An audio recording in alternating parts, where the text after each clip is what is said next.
Welcome to Night Whispers. Tonight, you can relax, let your thoughts slow down, and allow the night to settle in. Here, you will hear calm, paranormal stories. Stories based on real experiences, quiet places, strange encounters, and things that cannot always be explained. There are no loud sounds here, no sudden noises, just a calm voice, the darkness, and the whispers of the night. I never meant to stay awake that night. I had done everything right. Lights off. Curtains closed. The quiet settled the way it always did, slow and familiar. I lay in bed listening to the soft hum of the room, waiting for sleep to arrive on its own. It usually did. The house was old, but predictable. It breathed with the wind, sighed with the pipes, and creaked when the temperature shifted. Nothing unusual. That night, the sounds stopped. Not abruptly. Not sharply. They simply faded. The hum dissolved into silence. The distant settling paused, as if the house itself had decided to listen instead of speak. I opened my eyes. The darkness felt different. Thicker somehow. Not heavier, just more complete, as if it had finished forming around me. I stayed still, letting my breathing slow. I didn't want to disturb whatever fragile balance had settled into the room. That was when I felt it. Awareness. Not a presence in the way people imagine it. There was no shape to it. No temperature change, no movement in the shadows. Just the unmistakable sensation of being noticed. Acknowledged. I told myself it was nothing. The mind does strange things when it drifts between waking and sleep. It invents meaning where there is none. Still, I didn't close my eyes. Somewhere beyond the bedroom wall, a faint vibration began. So soft it was almost imperceptible. Not a sound, exactly. More like pressure. It pulsed slowly, steady and patient, as if something deep within the house was adjusting itself. The vibration wasn't threatening. If anything, it felt deliberate, careful not to startle. I waited for it to stop. It didn't. Instead, it shifted. The sensation moved along the wall, tracing a path I could follow without seeing it. It passed the door, lingered briefly in the hallway, then faded into the distance. I exhaled, only then realizing I had been holding my breath. Sleep came eventually, shallow and fragmented. When morning arrived, everything looked normal again. Sunlight filled the rooms, softening corners and smoothing over the unease of the night before. I moved through the house, touching familiar objects, grounding myself in their solid presence. Coffee tasted the same. The floor creaked where it always had. I almost convinced myself it had been a dream. Almost. That evening, I stayed awake longer than usual. Not out of fear, but curiosity. I wanted to listen again, to understand what I had felt. The house waited. As night deepened, the familiar quiet returned, settling into place piece by piece.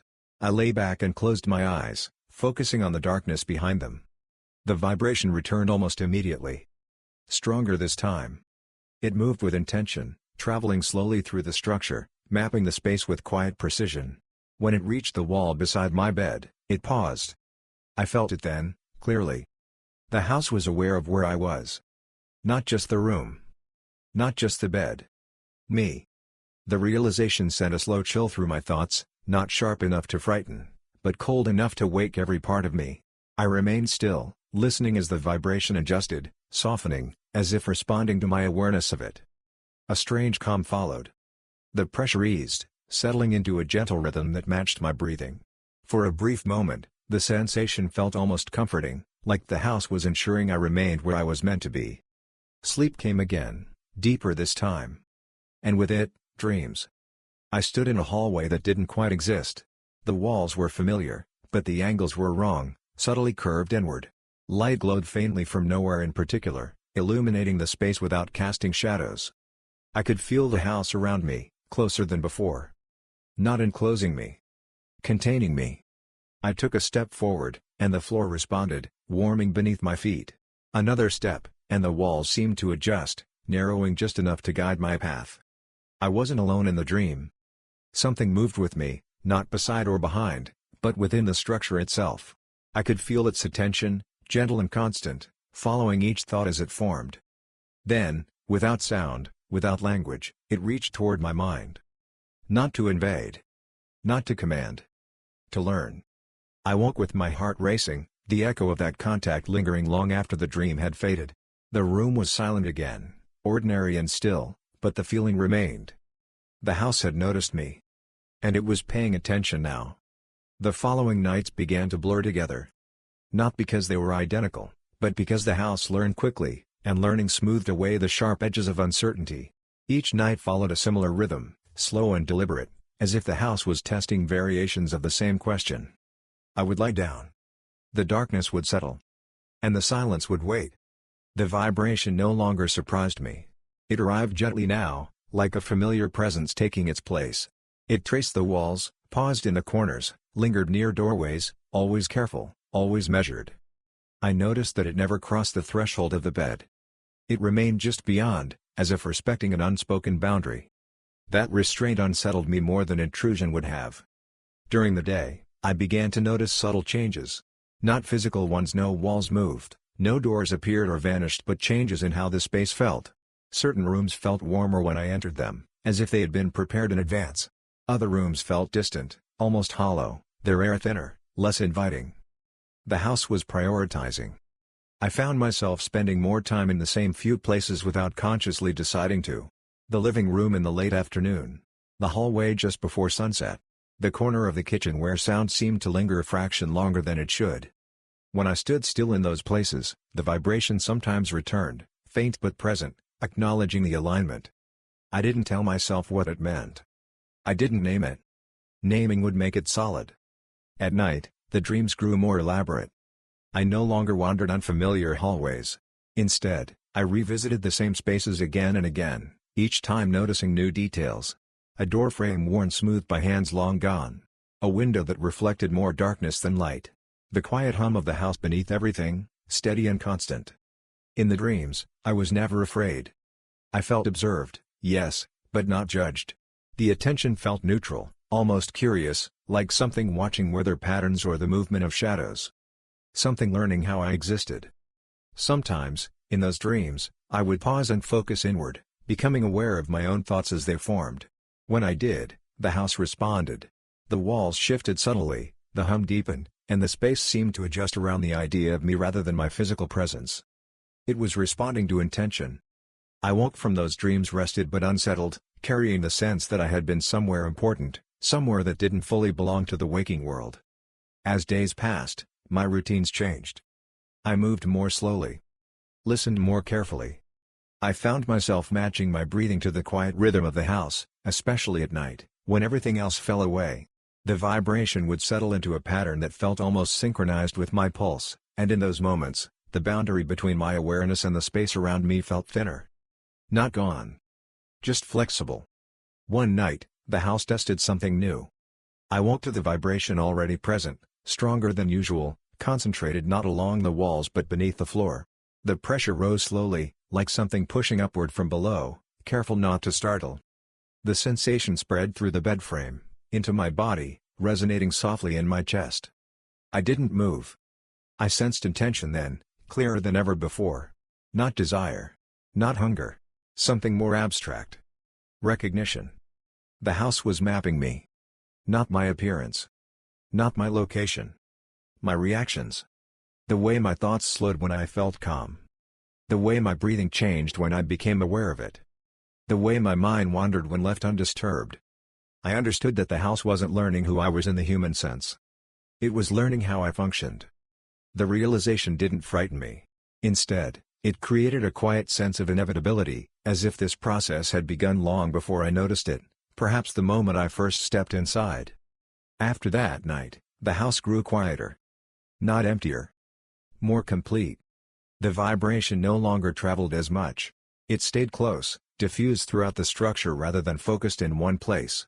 The sense of attention softened, becoming a constant background awareness instead of an event. I slept deeply, dreamlessly, for the first time since it began.